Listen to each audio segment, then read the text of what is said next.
Hello, everybody. Welcome back. I am Derek. I'm Paul. And I'm Cody. And we are your nerdy friends. And we're back for our second episode. Yes, it is good to be back. And we have upgraded our mics. We have upgraded our camera, so we will actually have video. I don't know why you'd want to look at us, but nice move. Just if you decide that's what you want to do, then I'm not going to yuck your yum. So that's not what we're here to do. We don't shame here. No, No shame. no. So speaking of shame, there was apparently a lot of controversy around the results of last week's heist. Oh, yeah. I say controversy. Well, the controversy is that a number of people believe Cody actually should have won that. Underestimated my mastermind, bro. Listen. I have a controversial reason, which I'll go into in a moment. People spoke. The people, I mean... Well, people being Derek spoke. I was going to say, to the every other person spoke out, including your wife, who hinted that she may have also believed that... She doesn't count. Yeah. All right. So we'll see how she feels when she listens to the episode, which apparently both our wives did listen to the episode. So glad we didn't spoil too much on what our future plans are. So when they hear this, then they'll just have to kind of deal with whatever the fallout. Whatever the fallout is, which can't wait for that fallout topic to be next. That's going to be a lot. And I also got some feedback that the game was a little much. That's fair. Listen, if you've ever talked with me, if you can see the video, it's not super clear, but there is an entire closet of board games. I love Euro Have games. you ever counted them? I have, sort of. So I have. So that's a no. No. So I do. You counted, but you've stopped counting after a point. Well, okay. It seems like it's a longer answer than yes. Here's the number. Have you counted? That's a yes or no question. So I have added my collection to Board Game Geek, which is like a website, which is exactly what it sounds like. Yeah. And you can put on there all the games that you have. So I put them on there. I haven't updated. Does that site show you the count? The amount? No. The amount of money you've spent on games. We don't talk. Why are you trying to end the? We don't talk about how much money we spent on nerdy stuff. I literally told Paul, like, I'm not prepared to disclose that information, and that's the skeleton in my closet.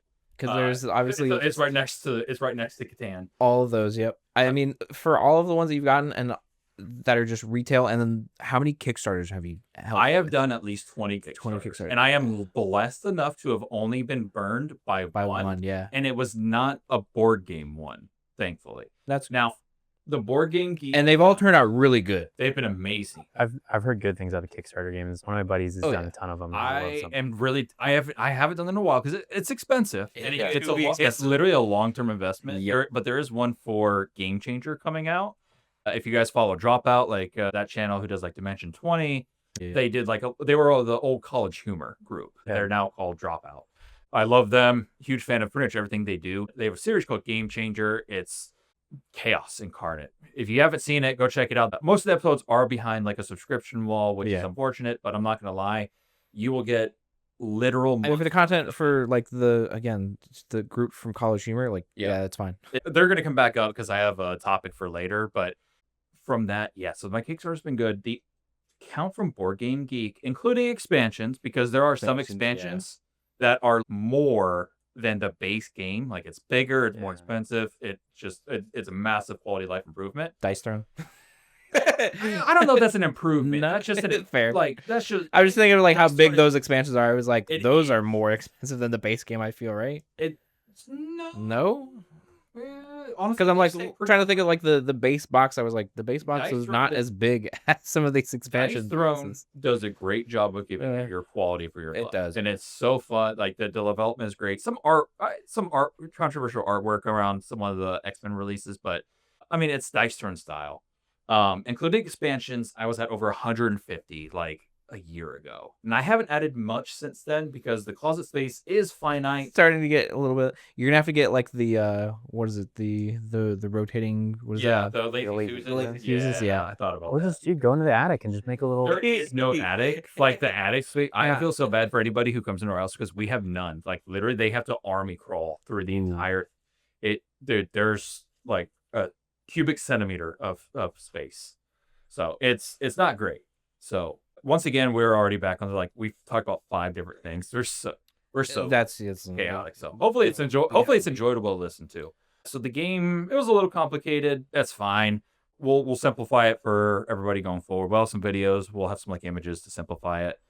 So we're gonna start it off, but this time we got a Lego blind rank for you guys. I'm gonna kick it over to Paul because he's got me and Cody are gonna be playing. I don't remember the last Lego I put together. I have 2 that I gotten as gifts that I do need to put together, that are like Pokemon theme, and I want to, but it's just a matter of I just don't like sitting down the time I'm to do it. Staring at my 3 that I haven't finished. It's the Game Boy. It's the Lego Game Boy with like Zelda like cartridge. Oh yeah. It's not Lego, but it's Legos. Lego, like whatever what are they? Generic game? I think it's Brickmaster or something like that. For Fallout. Yeah. For like the Fallout for the rocket gas station. Yeah. And then my nephew, this is technically his. He'll become my summer. I'm gonna make him sit down and finish it. He started the Mandalorian helmet set. So yeah, those are the 3 I'm literally staring at right now. They are cool. I've seen like some people that do like the big ones, obviously, which I mean that's the ones that people want to do. And if they'll like how they'll display them and stuff, I was like, shout out to you for doing that. When they started making you can get light sets for them too. Like, they get crazy. Yeah, my cousin's almost got lights and sound for the Millennium Falcon. I'm like, you can like the display. Target still has some of those on display. Or at least the one by us. They have the ones where if you go to the Lego aisle, you can see kind of where the electronics fit. Oh yeah, what's it supposed to be? I think most of them are kind of defunct right now, but then they came out too with the I forget what they call it. It's a brick. It's like an action brick. So like the big one they're putting in is you have like an X-wing and like a TIE fighter. Yeah. And if you fly them at each other with the brick on, they'll like make the noises, and then with enough hits, they like make an explosion noise. That's pretty. This is where advanced technology should be going. Absolutely, is to make nerdy stuff cooler. Yeah, exactly. Which it's like I've seen some people are like, oh, it takes away from the imagination. I'm like, yeah, but also that's really cool. Like I think about growing up, like my brother and I, one of us had a TIE fighter, one of us had an X-wing, and we're just flying around your room. And who blows it? We would probably end up also whoever got blown up would get their set smashed, rebuild it. But you lost. Yeah, your prize is you get to remake it. Yeah, that's also just hearing those sounds. Like I'm gonna say a sound, and you're gonna hear it in your head right now. At least you two will. I'm confident you two will know what I'm saying. I'm sure this type of audience probably will. The Wilhelm scream. Oh yeah, you just heard it in your head, didn't you? Like that audio is so powerful. The Link like yeah. His roll. Everybody immediately. The rupee sound. Yes. Oh, the Pokemon theme, the Pokemon Center theme sound. Do. That and the few of us who got the original Lavender Town. Oh my god. The horrifying sound that triggered in me. We were literally just listening to it last night, but I love Pokemon Lo-Fi. My son does too. It's very calming. It's just great background noise. Make you fall asleep, but even the Lo-Fi version of the Lavender Town, it just always disturbs. It just evokes like, oh, Marowak, Cubo and your mom. It's just sad. Whatever. Pokemon lore is going to be an entire 3-episode arc, and that's just going to be on Cubone and that would just be a season for us. Yeah. Tell us how we're going to play this game. So blind rank, we got 5 sets here. I'll have some info for them as well. Okay. For you guys, just how many pieces, fun stuff. The difficulty rating. I didn't do the difficulty rating because most of these are like 18 plus. 18, okay. They're Lego and I'm genuinely asking because I remember looking at the one for the Mandalorian when my nephew started his. The instruction booklet is very detailed and simple to follow. Yeah. And they started splitting them up. I remember growing up, you used to just get one bag. Now it's and they number. They tell you which bag. Yeah, my nephew opened all of them by mistake, and then when I read the instructions, like, all right, well, you've now made a puzzle. Yeah, you've made a Lego puzzle. I remember you're about to cry. I remember growing up, you said that's what you did. You dumped the whole bag out. Yeah, and you're like, if you did it on tile, this up to this one. Mm-hmm. Well, they also didn't really have sets. You just got Legos, and you. Or was it just me? I just put. I mean, they did have those. Yeah, they did have those where it's like, here's your general blocks and stuff. But they did have some like basic sets. Yeah. But again, obviously nothing compared to what they are now. Yeah, they're massively not by any means. But yeah, we had a giant. Remember, we had a giant tub of my grandparents. It was just random bricks. It's the Legos, the Lincoln Logs. Yeah. Yep. So, all right, hit us, Paul. Top 5. So just pick your favorites here. Yeah, if you're listening, feel free. We'll go a little slow so that you can kind of rank them on your own and play along with us. So, yeah. Let's know what your favorite Lego set is. Yeah. Or the one that you've had sitting on your shelf. Which one you've just been putting off procrastinating. So, why is the Game Boy? The first one up here, we got the Pokemon We got the tree. Venusaur, Charizard, and Blastoise. Put this at number 1 immediately. So this is set number 72153. It's got 6,838 pieces. It is 19.7 inches tall by 21.3 inches wide. So it's a decent size set. Do you know what the average count is like? Is 6,000 a lot? Is it not? Is it medium? Is it not? Is this actually like a smaller set? Do you know? This is definitely on the larger side. I feel like it is, but of the 5 I've got here, it is the third largest. Dude. And when you see the other two, you'll understand why they're the larger ones. I'm not gonna lie, and I may come to regret this. I'm putting it number 1. I love Pokemon like so much. That's bold, right out the gate, number 1. I mean, it could be sacrilegious what I would about to do because I'm probably put it at 3. Because I know there's gonna be some crazier sets. I'm positive there are, but I love that because this set didn't it like sell immediately? Like it was quick. Anything Pokemon with those 3 are immediate sales. Exactly. Yeah. Listen, there's a reason the Kanto trio is it's nostalgia. Like I'm buying it for nostalgia. When I saw it announced, I was like, I'm buying that for sure. And then I saw the price tag of $649.99. I was like, never mind. That's insane. Never mind. Pause back quick at that price. Yeah. All right. Sub question before we move on. Who'd you pick on the Kanto trio? Oh, I picked Blastoise. That was yeah. I was a Bulbasaur boy. I think I went Charizard my first time through, nice. And then Blastoise. I don't think I've ever played through Venusaur. Honestly, I was Venusaur, Squirtle, Charizard. That was my For most of my playthroughs for any of the Pokemon games, I almost always go just water. But I mean, obviously, there's different ones like Cinderace and stuff. So I was like, yeah, there's but yeah, controversial. I know Gen 1 generation controversy, but yeah, I wanted the easy the first gym. Dude, yeah, I said, screw you, Brock. I'm taking you out. Hard carry for the entire. He is, yes. Whatever. No. Pokemon will come back. Yeah. Hit us with the next. Bulbasaur is the more strategic one, but also turtle. Yeah, exactly. Set 2, we got the Great Deku Tree from Legend of Zelda. It's a 2-in-1 set, so there's kind of some other options with it. This has got 2,500 pieces, comes with 4 minifigs. Okay. You get 2 versions of Link. Actually, I guess technically 3 versions of Link. You get 2 different Links, like adult Links, Young Link, and Princess Zelda. Okay. Solid. All right. I'm gonna rank this quick one just because I have played it, but Legend of Zelda it was never part of like a huge part of my childhood. It was always fun to play with whenever I got the opportunity.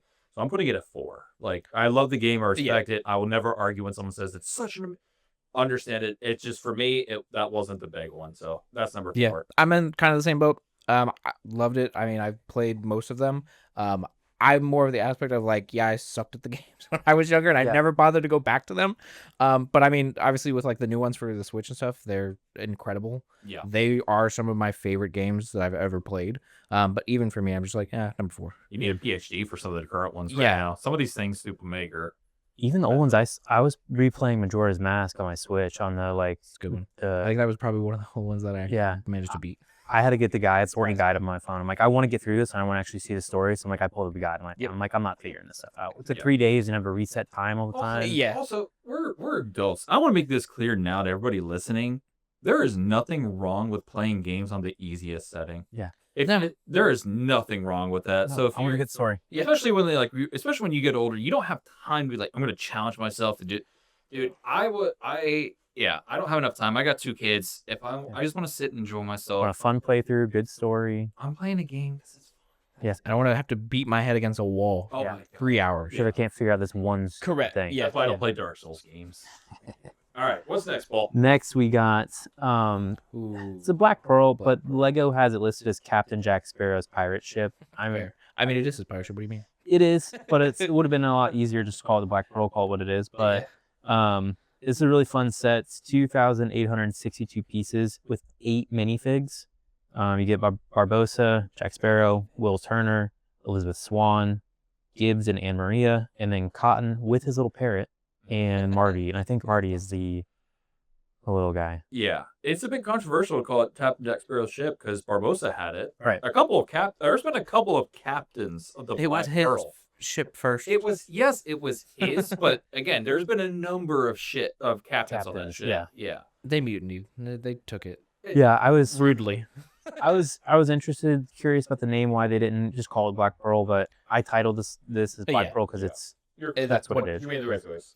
Cool thing is the cannons on the side. I couldn't find a video of it. There's like somewhere in the set there's a dial that you turn, and the cannons actually roll out, and that's neat. yeah, which I think is pretty cool. I dig that. Honestly, I just expect I'm just banking on the last two being a bit more of like the fandoms I'm into. Not I love the whole series. Like I think I chose Jack Sparrow as the better Yeah, you did. character.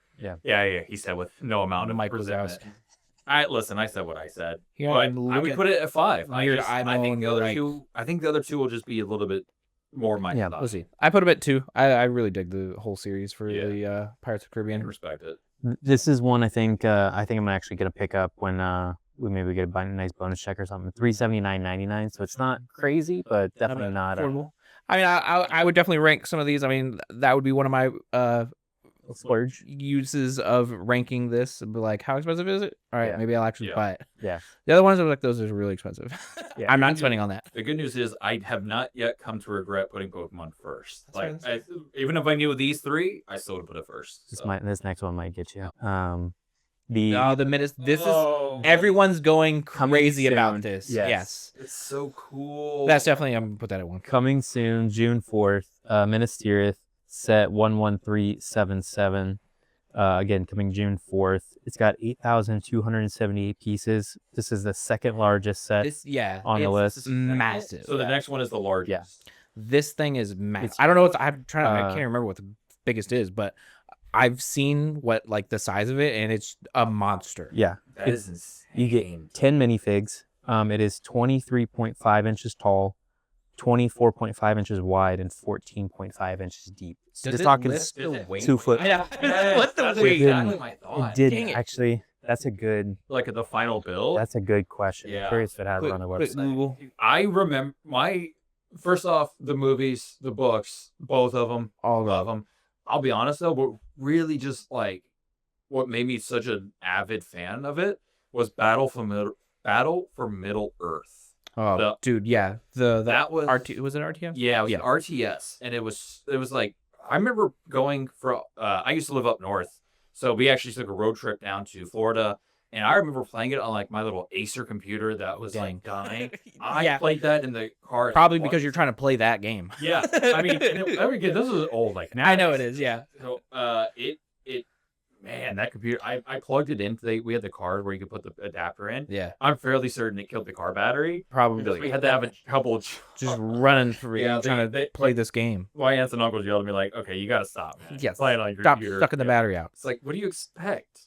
No, that game was definitely. I love that game. That my go-to was always dwarves, just because I just like building up and just. I like the being I lost. like archer class. I like the Yeah. range units.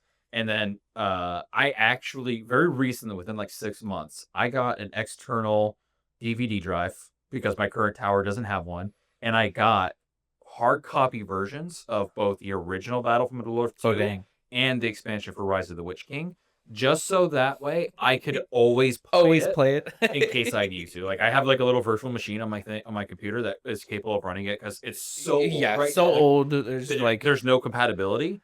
I love playing the missions with Minas Tirith and just like I'm just gonna They're blow all up like so a turtle. good. Attack Exactly. me if you want, you Yeah. scummy little orcs. nerds. I'm just gonna launch ballista and everything at you.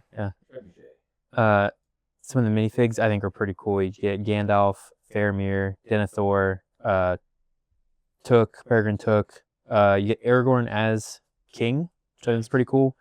Arwen. You get 4 soldiers of Gondor and Shadowfax, The horse, yeah. the horse. Any eagles?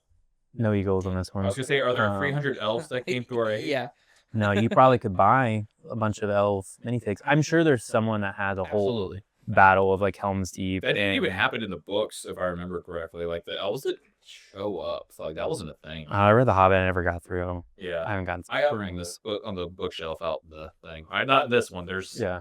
where my family is bibliophiles, so we have 20 bookshelves.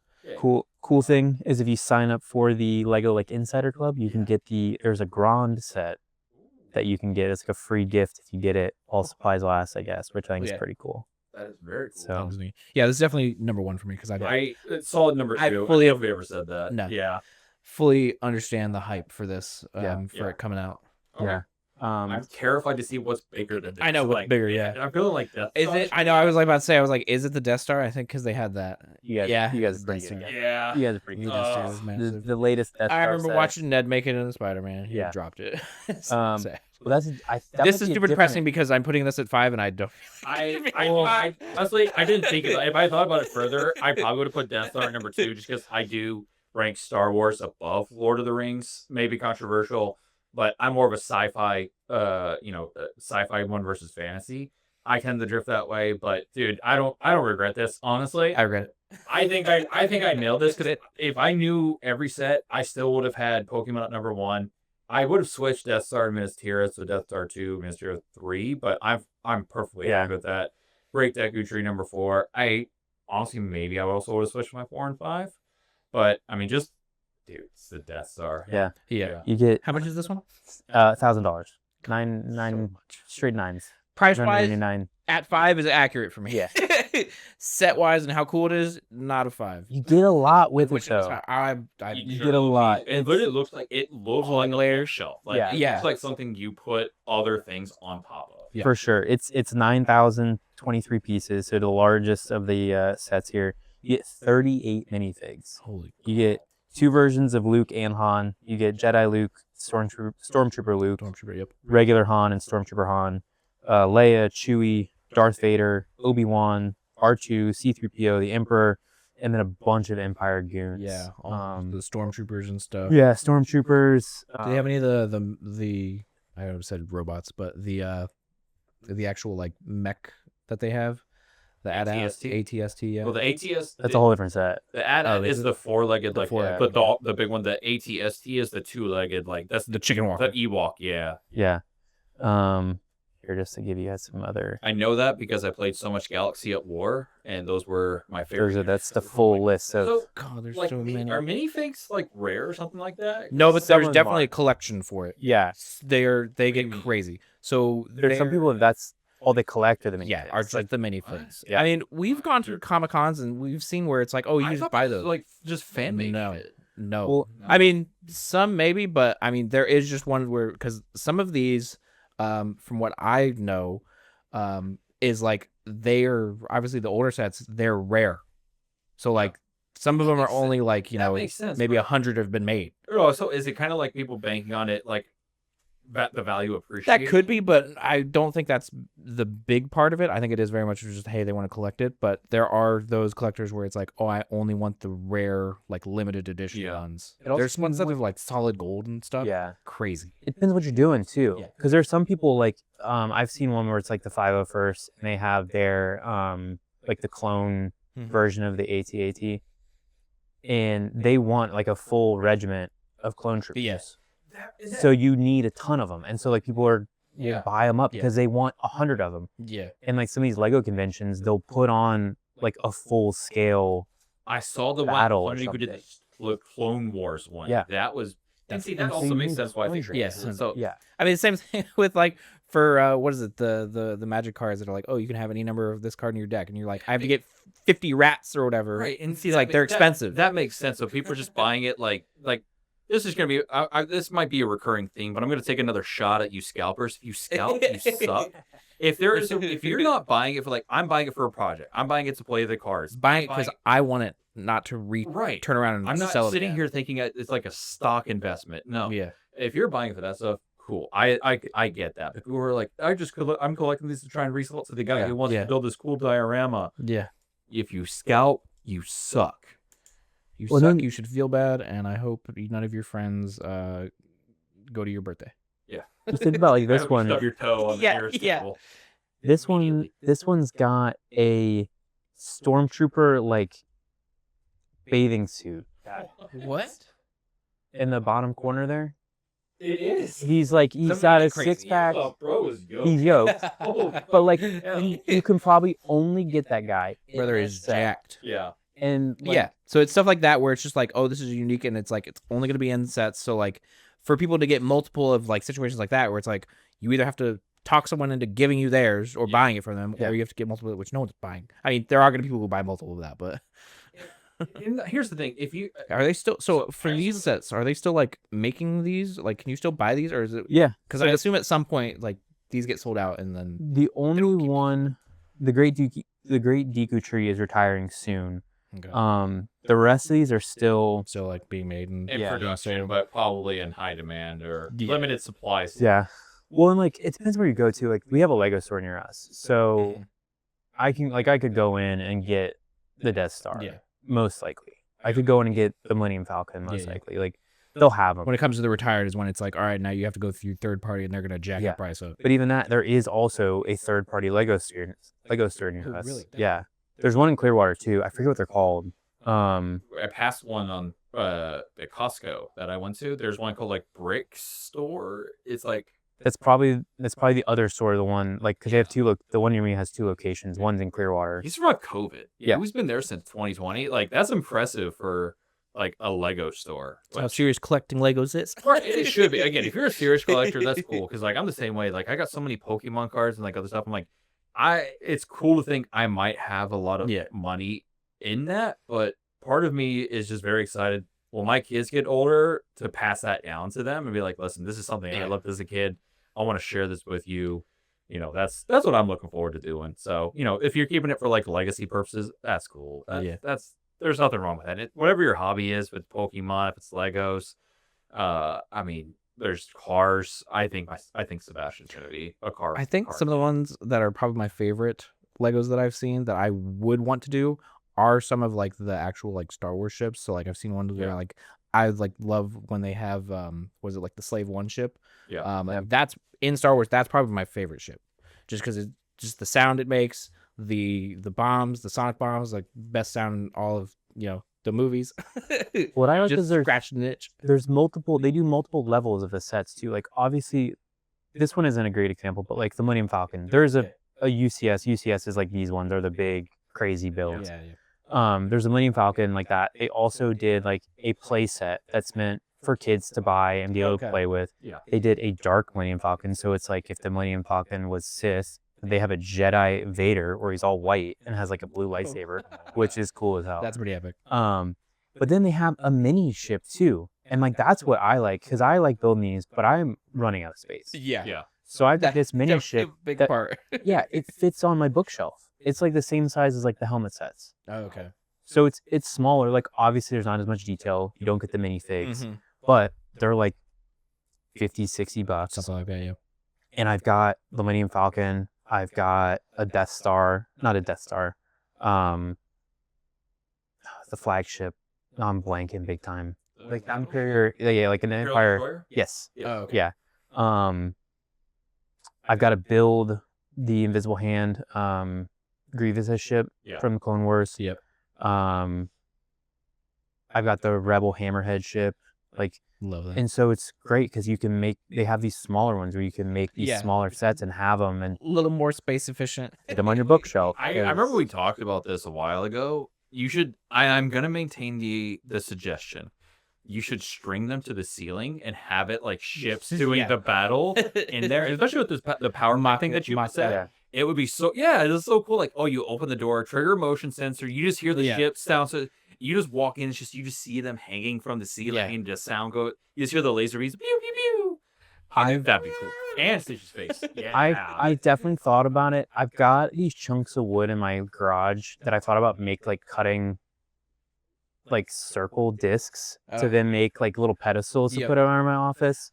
I've seen something like that, and I've seen one where they have like the wall mounts for it. They put it up. Yeah. I was like, that's a good use for it because then it's like an actual piece of wall art, and you don't have to deal with finding a surface for it. You're like, wall. Yeah, I just get nervous. I've seen people too also get like the high test fishing line, like the 100-pound test fishing line that like you catching sharks with. Yeah. And they'll use that because it's not going to break. No. And you just like pop open like somewhere in the middle of the set and tie it to like a sturdy internal structure. Yeah. And then like that's how people hang like the cars from their walls, like the big cars, is they put them from like the axle. I don't think I've seen people do car. Oh wait, no. Yeah. I have. You said for some reason you said walls, but my mind still went to the hanging, like the hanging for the ceiling. Using fishing line for cars? Crazy. My problem is that if I get too crazy, it's still my office. It's still my work office. Yeah. So like That's even cooler. I mean, if you're on camera, you'd be like, "Oh, this is just my Legos." I have. I don't know if I've shown you guys. I do have a they made these like mural sets for. They have a bunch of them, but I have the Hogwarts crest. Okay. And so I have each of the house and then the full crest. That is very on my wall, and it's massive. It's like I think it's like 18,000 of the little dots. Oh my, that's the diamond art. Is it diamond art? It's that idea. Yeah. It's the similar idea of that. Because Katie did that for a little bit, and it's like it is cool. Yeah. That is really cool. They're neat. Yeah. Yeah. The diamond art is fun. It's just especially having kids now, it's probably a little more dangerous. But even then, I have a closet full of a bunch of boxes with small parts. that I have to keep behind 2 different layers of security.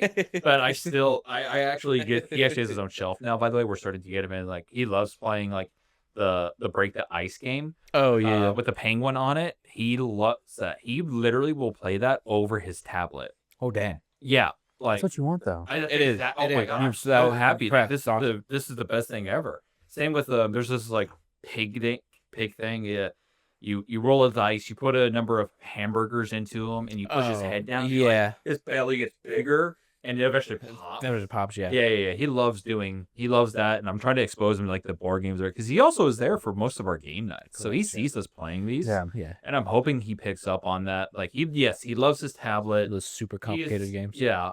We do the education stuff. It's actually been really great for like his hand dexterity, but the fact that he is so into these is so exciting. Can't wait for the first Twilight Imperium campaign. Oh my god, yeah. Yeah, he's gonna listen. I'm definitely gonna be one of those parents who's gonna be like, no, I'm gonna put you in the ground if we play a game. This is our softball in and out. Oh, Crystal gets mad because like the nieces and nephews, like I don't let them win stuff. Yeah, no. I'm like, if you're gonna beat, you gotta earn earn it. Yeah. Like I might back up a little bit, but like I'm not gonna just I might let you play the game, but I'm not gonna let you win. Right. You'd be like a cat playing with its food. Yeah. Like he's prey. But I took my nephew to Dave and Buster's on Wednesday, took the day off and took him. And there was a couple racing games. He's 5. Yeah. And he beat me at like the arcade, like the motorcycle racing and stuff. Yeah. I'm like, okay. And I just let him. He just straight up Yeah. beat me. I was like, all right. Yeah. Go off. The nephew I was talking about who had the Mandalorian helmet. Last time he was here last summer, I think. We were playing Street Fighter, and I was kicking his ass. Like, I was being brutal. And I mean, any of those fighting games, it's very much. So he picked Zangief and just started spamming his like massive grapple. That little goblin was so smug after.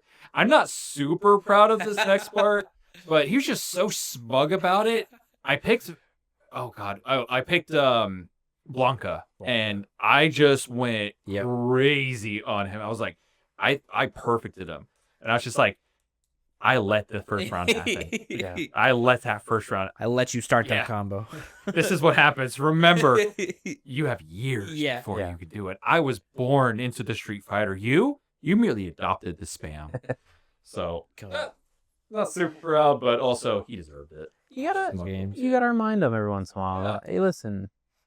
You're not playing a lot longer than you have. You're not the top dog yet. Listen, that was also like our generation too. Is like we had those games where the first generation of like pretty much the entire cell was online. Because immediately my thought earlier when we were talking about it was Call of Duty 4. That was what really got me into like competitive gaming. I was a level 55 gold cross, y'all. I spent months of my life playing that game.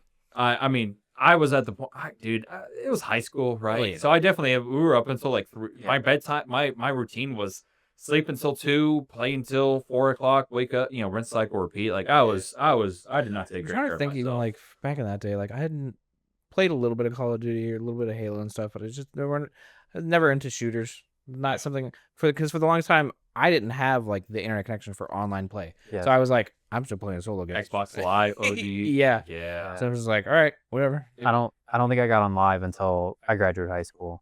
and then I was terrible. So I'm like, Yeah. I spend a lot of time on my first probably anything online for like competitive was probably League, and I hate that that's what I get to like. That was my first intro to competition. That's a good. I thought about. I was thinking about like, oh, what are the things we could talk about? League actually came up as a positive example in something, and it was going to be about like gatekeeping in games. Oh, okay. It was like how League's not positive. Hear me out, right? So like, so if anyone's not familiar with the term, gatekeeping is basically you're setting imaginary or some sort of unreasonable standard about like, oh, you have to be this good to play. You know, you shouldn't be playing this unless you meet X criteria.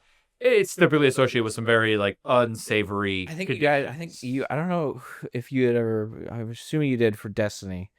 No, you never got into it. All right. Well, I think you had stopped playing by this point. Oh. But it was there a point where people were making fun or gatekeeping when they had Xur sell Galahorn the second time. Oh my god! So they were like, "Oh, you Xurned your Galahorn. You didn't get a drop fire." I was like, "Are we really gatekeeping this right now?"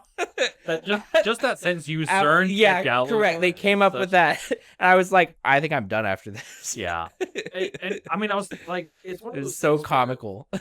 even in anybody listening, if you played League, if you've probably even heard it, if you haven't, it's so well for how toxic it is. Toxic and terrible. But the thing is, I've never.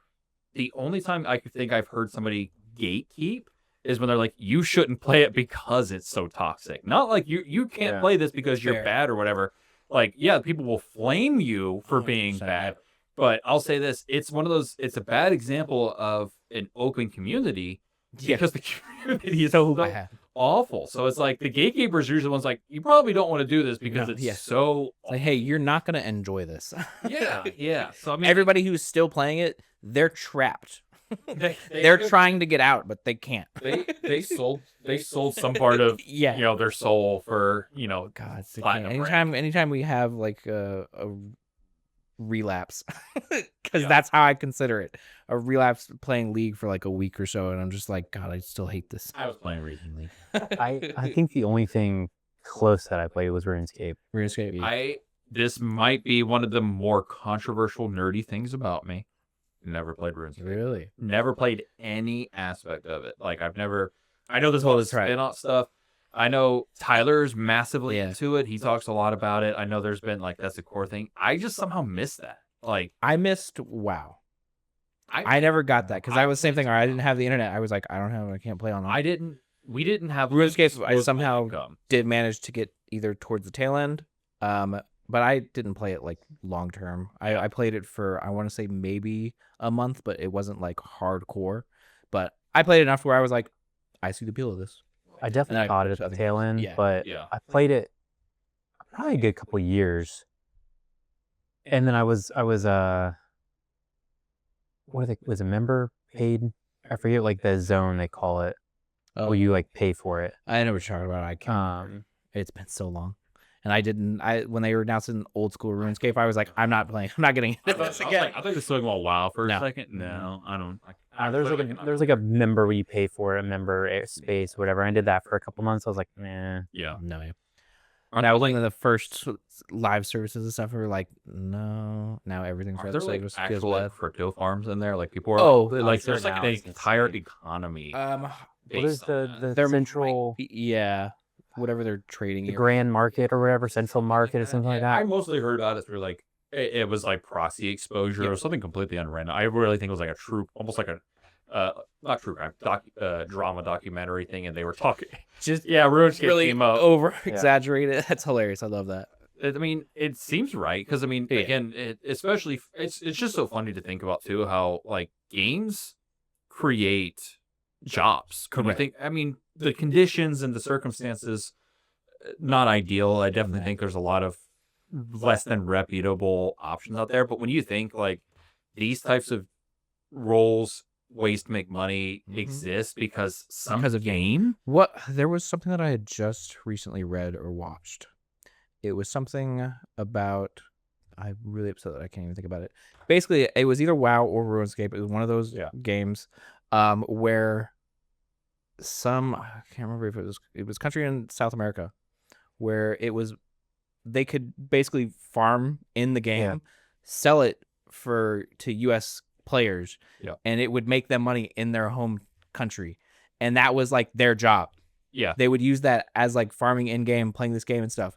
And I was like, that's wild to think about. Anytime that there's like real world stuff. Wow, I think was something like that was definitely a big one. Yeah, even just like you have someone that grinds an account to whatever level and sells the account, sells the character. Yep. I remember that was a big thing, was people were selling their characters. Yep. Yeah. It's like, I want to get out of this myself. I'll sell you my character. I'm like, all right, here you go. I could do this as a free game. I could just do that. It's like, but I've already done 200 hours in it. Right. I understand why some people might want that, but it's also at the same time when you, especially in an MMO RPG, massive, the massive multiplayer online games, it's hard to make sense of why you do that, because when you get to those huge level caps, you need to have a system for how you need to understand how the game works. Even as a casual, you can't play a lot of the let me jump into this high level character that I don't even know how to play with the game. The toolbars, it's simultaneously like all of the skills. You're like, I don't know what all these do. Yeah, I don't know what all my gear does. Your order, you're off. Like, and this is something too. I love watching like esports. So like I've been watching the Valorant playoffs right now, and I mean it's one of those things too when it comes to streaming. I mean, I think you do. You watch like streamers and Twitch some. Yeah. It's one of those things that it definitely is nuanced, but there are just some things where I don't want to commit the time to. I will not commit the time to watching WoW, but I still think it's amazing seeing that stuff. And again in Valorant, like, dude, I can't. Those guys have superhuman reflexes, and it's impressive when you think about how much time they sink into it and how they react. I literally, the first time I saw them, it's like, what do you mean that guy shot him? He's absolutely cheating. And the announcers were like, excellent play. Yeah. Like, what are you like? Wait, are you telling me that's the standard? That's the standard. Yeah. That's insane. If you've ever set up makes my head hurt. That too. Yeah. If you've ever watched, so my friend Amy, her husband, big into CS:GO and has been. Yeah. So if they're another level of like, if you watch like people at CS:GO level, that's insane. That's a whole monster. CS:GO is another game that is like wildly stood the test of time. I mean, and it's always constant, like top 3. Dude, the knife, the aesthetics, like specifically for knives, like there was some kind of change. I got to look up more information. I'm speaking from memory, so if anyone listens, like that's not what happened. Yeah. Basically, like they're again, CS:GO. Yeah, we don't know about it. People are super picky about skins, even in any game. Skins are like, Jesus Christ. They always get crazy. Yeah. And there was something about CS:GO, I think, is the biggest offender. Putting the boxes. They changed something about the boxes, and they made, I think it was like one of the keys more valuable, so it would increase the spawn rate and something. I'm again speaking out my rear here. Yeah. But they basically made some changes with it, and the entire system shifted so much that like some dude who had like 1,000 of these formerly useless keys are just now they're super expensive. They're like, yes, they are preem items, absolutely like top notch. That's wild. So he's like, I was days away from just selling this account. Like what were you said? Yeah. And he's like, no, I'm. So, and I mean, people almost made the same mistake as like Bitcoin, almost way too soon. And there's like mini games, like online, of people just playing loot boxes. I'm like, you are a gacha developer's dream. Absolutely. I will say for all of like CS:GO, I love the clips of people like where they pick up something and either their chat or them, they know it's like this is a very expensive skin. And it's like you're holding like a $30,000 skin. I'm just like, that's wild to me. I was like, that's a car. Yeah. It's crazy nutty. How much they spend on those? Yeah. It's crazy because like I would watch a stream and I have, especially when I come across TikTok, of the Excel World Championships. Oh. That is so neat. I love it. Watching these guys where it's like once a year, just some office bros that it's like they're probably in their office like, I know Excel. And they're just probably so chill about it. And then they show up to Vegas to Excel World Championship. And they're doing I can't even make VLOOKUP work right. And they're doing all this stuff without even like touching the mouse. I'm like, this is what I imagine a hacker does. Correct, yeah. I can definitely say there's a lot of, again, we've stressed this in the first episode, and you'll kind of see like a theme. Like, yes, there's a lot of the world is a tough place, right? It's definitely changed a lot rapidly over the years, but I can say that one of the positive changes is stuff like that. That's amazing. Catan World Championships. Like That's I always started, good, yeah. Like I love Catan. My wife loves Catan. She will literally int a game, intentionally draw out a game, not tell everybody that she wins, just so she's already won and we're just still playing. Just keep going. Like she's like a cat food, but she genuinely she's in it for the love of the game.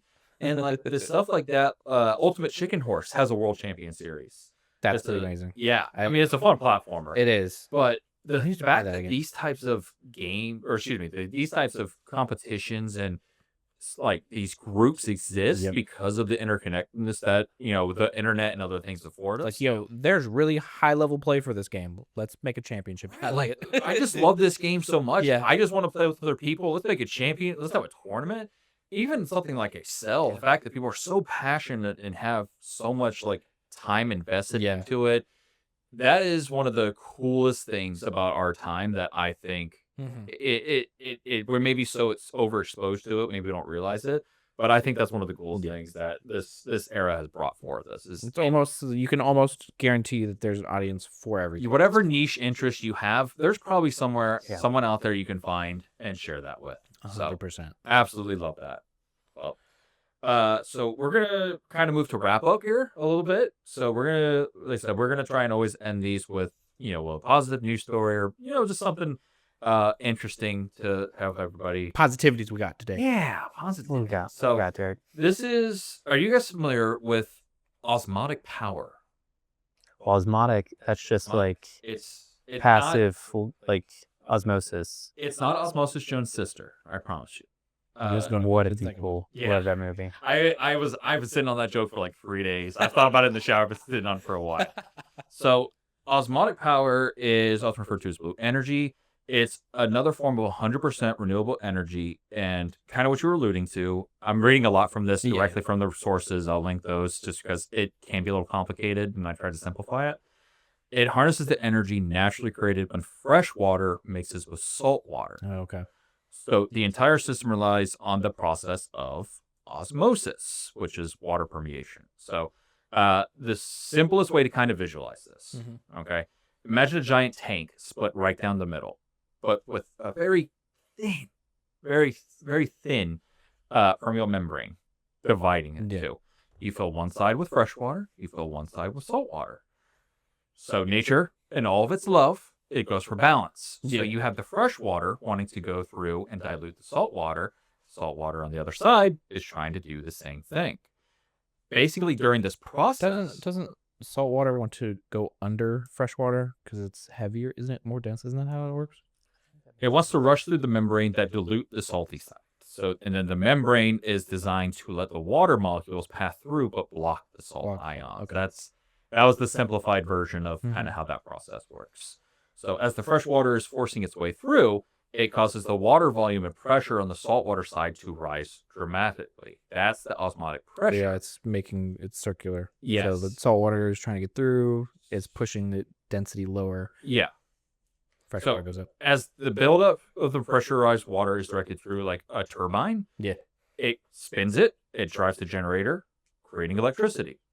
So again, it's one of these things where it is extremely accessible, especially for coastal areas. Yeah. They did it. There's only 2 of these right now. One is in Japan. That was a more recent one. I knew that one is in Norway. I'll see if I thought I wrote down the notes, but as I'm scanning through, I don't see where I wrote it down, and that's shame on me. I'll double check myself and I'll put like a little editor's note, but fairly certain the first one was in Norway. The one that they have in Japan right now, it's over in, oh God, I'm going to butcher the name, Fukuoka. Fukuoka. So if I butchered that, I'm so sorry. I probably should have looked up pronunciation, but I'm just happy I can read my handwriting most times. The nice thing is, so it's also creates the process of desalination. So creating fresh water. Which that usually takes a lot of energy. So it does itself. Right, exactly. The process naturally creates it. So they use like the waste from the brine in that desalination process, and it's actually more salty than the regular seawater. So you kind of have extra. Yes. So it creates a more aggressive pull on the fresh water, so you generate more energy. Like that.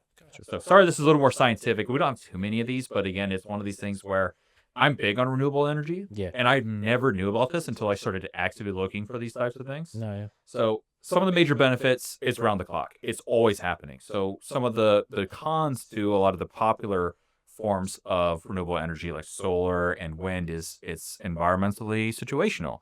Is the wind growing? Is it day or night? It also does cost a carbon footprint to make the materials and get it to where it's located. Yeah, there definitely is a lot of that one. So, and I mean, there's something associated with this, but I'll kind of hit on that in a second. But because it's literally just coming from the ocean, Water, yeah. which God knows we got plenty of that. It's 24/7. You can keep it going entirely. This one has 0 negative emissions, so like doesn't burn any fossil fuels or carbon dioxide. Fully clean energy source. And again, with the area and with how much access to oceans. Yeah, the coastline is exists in existence. Right. So I mean, some of the challenges you kind of mentioned a little bit is just the cost of doing it. Salt water. I'll just say salt, but definitely salt water. It tends to eat away at things, especially over time. So you have to make sure you're maintaining it. So there is a cost with that, but it's significantly lower because that erosion wouldn't happen until severe time. It might, maybe there's more, but it's still relatively new power within the past 5 years. Yeah. Room for improvement. Yeah. It also does, you have to be careful of the ecological balance with these kind of things, especially, putting them near oceans, fish, sea life, right? There's a lot of delicate balance with that particular area right now. So you just have to be careful. And then probably the membrane that they put on. Yeah. It's a very... that's got to be very... niche specific to separating just actually that was actually listed as the #1 challenge. I'm going to use air quotes around. It's just because it's been the cost and the efficiency. Yeah. So like how long was it cost to make and how long does it last? Yeah. I couldn't find the exact costs or anything like that, but they basically said that's the biggest roadblock to this is the expensive part. Right. I mean, again, I think the facility in Norway was in 2023. So we're talking about the technology has been around longer, but in practical use. Exactly. We're looking at testing and stuff. Now it's hey, let's actually scale it. Yeah. So it's just one of those things too, where the fact that we have more options and stuff like this exists, and I didn't know that. I didn't realize they created enough. I believe that the facility in Japan, it powers, I think, 100 homes, which it's not. I'm sure people are like, "Oh, that's not a ton," but when you think about if you have, depending on how large that facility is, right, and it's not just solo supplies, right? We're in May of 2026. I'm not going to go into the full details because there's a lot. It's definitely the world's kind of looking at itself like, hey, we might need to fix some issues with our power source, energy and things like that. This is a great option because it has that. Even if it's just 100 homes means you've taken 100 homes off your existing DS. So you kind of do that. You couple that with a lot of other sources. Like in France, I saw something. I have not substantiated sources. I usually try to do that before I say anything. But if this is real, it's a good idea. They were installing solar panels over parking lots and parking garages. I have seen that too. And I'm like, that's a great idea. Parking garages and parking lots are already kind of waste of space. Right. Generally, aside from those, it's just sitting there. You could if you do that, it's going to capture that sun. It's going to keep your vehicle there. There were some other costs. Again, I think you kind of alluded to the cost of maintaining solar panels is a big thing, but we're using space more efficiently, and that's a big thing. My grandpa did that. He built in South Carolina, built himself a mini house. I don't remember the square footage, but it's 1 bedroom, upstairs, bathroom, laundry rooms, all upstairs, and then just kitchen, living room downstairs. In his carport, he didn't put a roof on it. It's just solar panels. Nice. Yeah. And I don't think it generates enough for the whole house, but it runs all the major stuff. It runs the major appliances. I mean, it reduces it heavily, I'm sure. Yeah. Fridge, AC, and things like that. Freezer. Yeah. And so, I mean, he rented it. He never actually lived there because he built it and then realized he didn't have the energy or the willpower to go up the stairs. And it's like, he's like, I'll just go up there to go to bed. And then it's like, well, the bathroom's up there too. So. Yeah.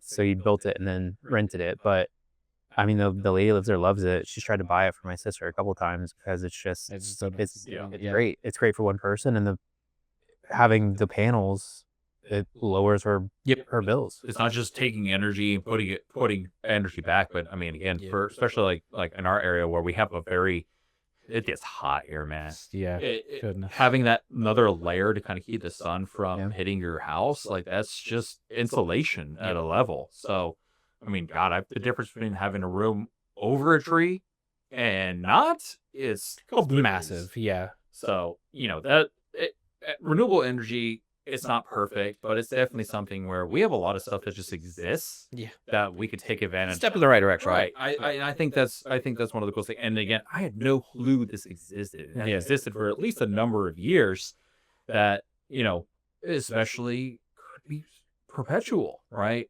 If the technology gets better, right? There's a limit to how much I think energy it can physically generate because of the natural process. Exactly. It's not, maybe how quickly it's actually going to move through it.